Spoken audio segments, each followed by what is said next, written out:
மருத்துவக் கல்லூரி இல்லாத மாவட்டங்களில் படிப்படியாக அரசு மருத்துவக் கல்லூரி தொடங்கப்படும் என முதலமைச்சர் எடப்பாடி பழனிசாமி தெரிவித்துள்ளார். புதுக்கோட்டையில் அரசு மருத்துவக் கல்லூரி கட்டடங்களை திறந்து வைத்து பேசிய அவர் இதனை கூறினார். 231 கோடி ரூபாய் மதிப்பில் கட்டப்பட்டுள்ள புதுக்கோட்டை அரசு மருத்துவக் கல்லூரி மருத்துவமனையில் உள்நோயாளிகளுக்காக 700 படுக்கைகளும் பல்வேறு சிறப்பு வசதிகளும் ஏற்படுத்தப்பட்டுள்ளன.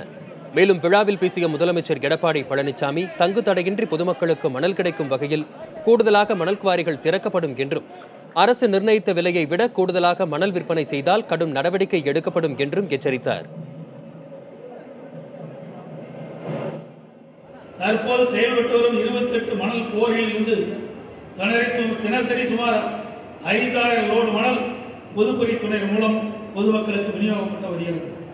இன்னும் ஒரு சில நாட்டில் கூடுதல் மணல் குவாரிகளை திறந்து பொதுமக்களுக்கு தங்கு தடையின்றி மணல் விநியோகம் செய்யப்படும் என்ற கருத்தை இந்த நேரத்திலே தெரிவித்துக் கொள்கின்றேன். மணல் குவாரிகள் 2 யூனிட் மணல் 1050 என்ற விலைக்கு விற்கப்படுகிறது. எனவே யாரேனும் கூடுதல் விலை வைத்து பொதுமக்கள் மணல் விற்பனை செய்தால் அவர்கள் மீது அரசு கடும் நடவடிக்கை எடுக்கப்படும் என்பதை நேரத்திலே தெரிவித்துக் கொள்கின்றேன்.